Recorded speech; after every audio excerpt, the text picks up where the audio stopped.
श्री शिवाय नमस्तुभ्यम। हर हर महादेव। महादेव के गुणगान चैनल में आप सभी का स्वागत है। गाइस प्लीज़ मेरे चैनल को सपोर्ट करें, लाइक शेयर कमेंट ज़रूर करें और वीडियो को अंत तक देखना ना भूलें, क्योंकि आज की कथा में गुरु जी ने कुछ महत्वपूर्ण उपाय बताए हैं जो कि आपको वीडियो के अंदर देखने को मिलेंगे।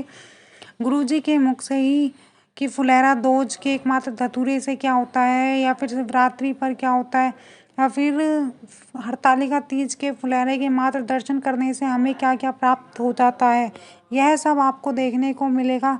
इसलिए वीडियो को अंत तक देखना ना भूलें और वीडियो को ज़्यादा से ज़्यादा शेयर करें।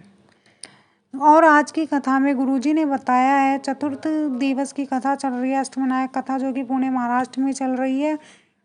उसमें नारी के सम्मान के लिए या दिवाली से पहले हम घर की सफाई क्यों करते हैं, किस लिए करनी चाहिए और किसकी सफाई करनी चाहिए, इन सब चीज़ों के बारे में गुरुजी ने बताया, जो कि आप देखें। जब लक्ष्मी घर में आए उससे पहले घर की सफाई कर लेना चाहिए। उसका कारण यह है कि साफ सफाई वाले घर के अंदर लक्ष्मी टिकती है और बहुत दिनों तक रहती है। घर की सफाई कर लेना चाहिए। अब कितनी सुंदर बात हमारे शास्त्रों में, हमारे वेदों में, हमारे पुराणों में कहा गया कि दीपावली आई, लक्ष्मी जी आई तो घर की सबसे पहला काम घर में करा गया, घर की सफाई। आपसे भी निवेदन है, आपके घर में जब लक्ष्मी बढ़ने लगे, दिवाली से मतलब नहीं है, दीपावली से मतलब नहीं है सफाई का, जब तुम्हारे घर में संपदा बढ़ने लगे, तुम्हारा व्यापार चलने लगे, तुम्हारी दुकान चलने लगे, तुम्हारी नौकरी अच्छी तरक्की की हो जाए, तुम्हारा पैकेज बढ़ जाए, खूब तुम कमाने लगो, तो निवेदन है जब लक्ष्मी तुम्हारे घर में आने लगे तो इस दिल की, इस मन की भी सफाई प्रतिदिन करते रहना, जिससे इसमें अहंकार ना जम जाए, इसमें अभिमान ना आ जाए, इसके अंदर यहाँ लक्ष्मी टिकेगी। जिसका घर साफ हो जाता है, सफाई हो जाती है, उसके यहाँ लक्ष्मी थोड़ी टिकती है, रुकती है, रहती है। आपके भीतर से अहंकार गया, काम गया, लोभ गया, वासना गई, तृष्णा गई, अहंकार गया, तो लक्ष्मी तुम्हारे घर में टिकेगी। और अगर तुम थोड़े बहुत भी अहंकार में फूल गए, मेरा पैसा, मेरी दौलत, मेरी गाड़ी, मेरा बंगला, मेरा वैभव, मेरी सत्ता, तुम मुझे जानते नहीं हो, तुम मुझे पहचानते नहीं हो, जब तुम अहंकार में फूलने लगोगे तो लक्ष्मी फिर टिकती नहीं, फिर लक्ष्मी चली जाती है, वहां टिकेगी नहीं लक्ष्मी। इसलिए दीपावली के पहले का सबसे पहला काम है सफाई करना। सफाई का मतलब यह नहीं है कि घर की सफाई करना, सफाई का मतलब है अपने दिल की सफाई करना, अपने मन की सफाई करना। इसके अंदर अहंकार ना रह जाए, इसके अंदर काम आसक्ति तृष्णा ना रह जाए। अभिमत्ता से दूर हो जाओ।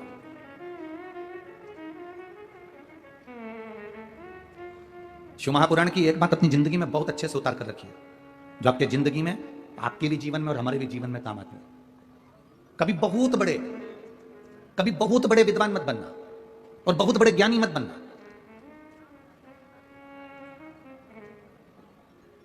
ज्यादा विद्वान बन जाते हैं, ज्यादा ज्ञानी बन जाते हैं तो वो भरा हुआ जो मटका है ना, वो झलकता है। अंदर अगर पात्र के अंदर दूध भरा हुआ है, पात्र के अंदर, बर्तन के अंदर अगर पानी भरा हुआ है तो अलग से हम पानी डालेंगे तो उसमें भराएगा नहीं, बाहर झलक जाएगा। उसमें दूध भराएगा नहीं, झलक जाएगा। उसमें तेल भराएगा नहीं, तेल झलक जाएगा। अगर वो पात्र, बेटों से, मेरा माताओं से, मेरा पुरुषों से सबसे निवेदन है, आज हरतालिका तीज है, आप 5 फुलेरे का दर्शन करने जाना और 5 फुलेरे का दर्शन कर एक डायरी पर लिखकर रखना कि आज 18 सितंबर को मैंने फुलेरे का दर्शन करा था और 5 फुलेरे का दर्शन करते हुए मैंने बाबा से ये मांगा था। अगले साल वो फुलेरा बंधने से पहले तेरी मनोकामना पूर्ण होती कि नहीं होती, तू अंदाजा लगा कर लिख के जरूर रखना कि सियोर वाला महाराज कहीं झूठ तो नहीं बोल दिया, मैंने जो मांगा था वो दिया कि नहीं दिया। एक बेटी ने पत्र लिखा, मेरा नाम अनीता खुटेटा, पत्नी श्री ओम प्रकाश खुटेटा है, मैं राहटनी पुणे की रहने वाली हूं, पुणे की रहने वाली हूं। मूलतः मैं बसवा राजस्थान की निवासी हूं। कहीं बैठी हो तो हाथ हिला सकती हैं, अगर कहीं बैठी हो तो हाथ हिला सकती हैं। मेरा नाम अनीता खुटेटा, पत्नी श्री ओम प्रकाश खुटेटा, मैं राहटनी पुणे की रहने वाली हूं। मूलतः मैं बसवा राजस्थान की निवासी हूं। कहीं बैठी हो तो हाथ हिला सकती हैं। शिव कृपा का मैं क्या व्याख्यान करूं गुरुदेव? आप हमारे साथ में पत्र को एलईडी पर पढ़ सकते हैं और टीवी पर आस्था चैनल के माध्यम से पढ़ सकते हैं। शिव कृपा का मैं क्या व्याख्यान करूं गुरुजी?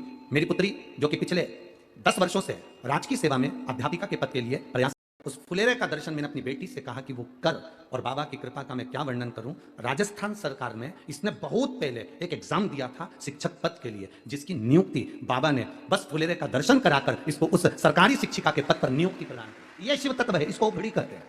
हम पुरुषों से भी कहेंगे कि शर्म ना करें, किसी मंदिरों में अगर फुलेरा बंधा हो तो वहां जाएं, घरों में बंधा हो तो पूछ कर घर के अंदर दर्शन करने जाएं, अपने दिल की बात हाथ जोड़कर बाबा से हृदय के साथ कह कर आए, बाबा आप सुनोगे मेरी बात, आप स्वीकारोगे। शिव तत्व है, शिव तत्व की प्राप्ति।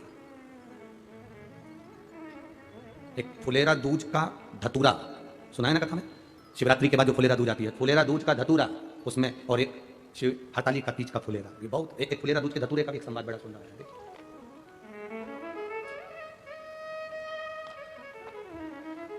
पत्र बहुत बड़ा है। द्वारका, नागर गोजे, पुणे, हड़पसर महाराष्ट्र से हूं। कहीं बैठी हो तो हाथ हिला सकती हैं, जहां कहीं बैठी हो हाथ हिला सकती हैं, जहां भी बैठी हो। द्वारका, नागर गोजे, पुणे, हड़पसर महाराष्ट्र। कहीं बैठी हैं क्या? कहीं बैठी हो तो हाथ हिला सकती हैं। द्वारका, नागर गोजे, पुणे, हड़पसर से हूं। आप पत्र अपने एलईडी पर आस्था चैनल पर पढ़िएगा। बाबा जी कल भी मैंने आपको पत्र लिखा था, लेकिन आपने पढ़ा नहीं। जब तक आप पढ़ोगे नहीं तब तक लिखती रहोगे।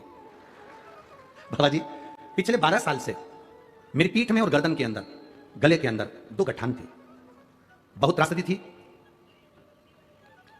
हॉस्पिटल में जांच कराई, डॉक्टर को बताया, और श्रीदी हॉस्पिटल के अंदर जब डॉक्टर को दिखाया तो उन्होंने कहा तुम्हारे पीठ में भी और गले के अंदर भी बड़ी गठान हो गई है, उसका ऑपरेशन जरूरी है, उसको निकालना पड़ेगा। मैं बहुत टेंशन में रहती थी गुरुदेव, अब रात रात भर रोती रहती। फिर एक सहेली ने मुझे आपके बारे में बताया, फिर मैंने आपकी यूट्यूब पे कथा सुनना चालू किया। फिर आपने जो धतूरे का वर्णन बताया था फुलेरा दूज का, वो धतूरे का स्मरण करा। शिवरात्रि के दिन 7वां धतूरे का स्मरण शिवरात्रि के बाद जो आपने बताया वो किया। और बाबा की कृपा का मैं क्या गुणगान करूं गुरुदेव, मेरी पीठ की गांठ और गले की जो गठान थी उसके ऑपरेशन के लिए मुझे तारीख निकाली गई, और उस तारीख को मैं चेक कराने के लिए वापस गई तो डॉक्टर ने कहा ये कैसे हो सकता है, जिसका ऑपरेशन करना था वो गठान गल चुकी है। मैं बाबा को प्रणाम कर बोलते, अरे बोलो जम के जरा, बोलते कि नहीं बोलते? कहने वाले कहते हैं कि महिलाएं घर की इज्जत होती है, महिला घर की इज्जत होती है। पर मेरा निवेदन है, जो कह रहे हैं कि महिला घर की इज्जत होती है, उनसे निवेदन है कि आप उस महिला अगर घर की इज्जत होती है तो उसको इज्जत देते क्यों नहीं हो?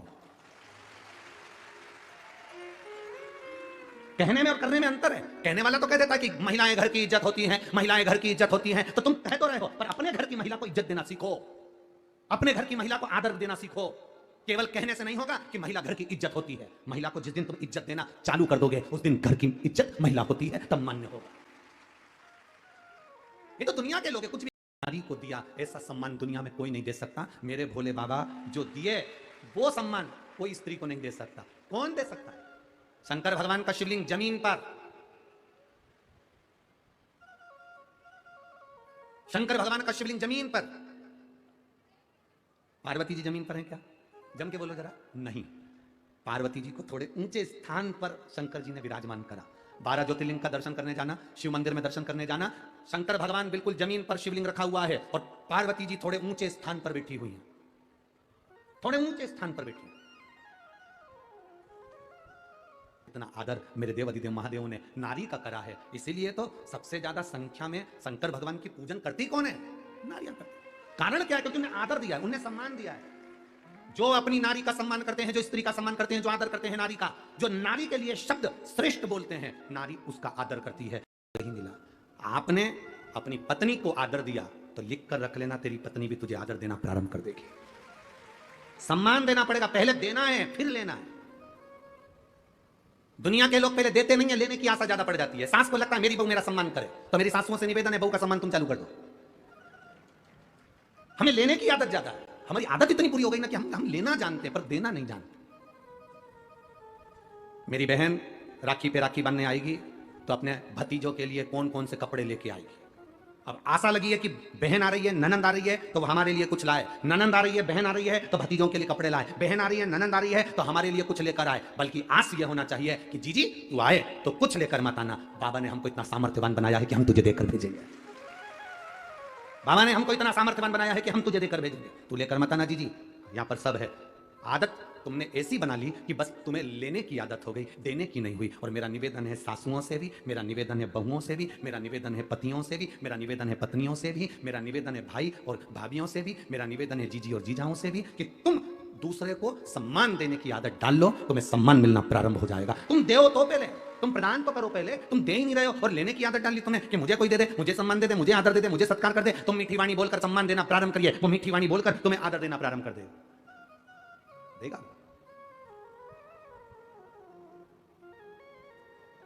हमारे यहां महाराष्ट्र में लिखा रहता है जगह जगह पर अतिथि देवो, बोलो बोलो जम के जरा बोलो, अतिथि देवो भव। कौन सा अतिथि?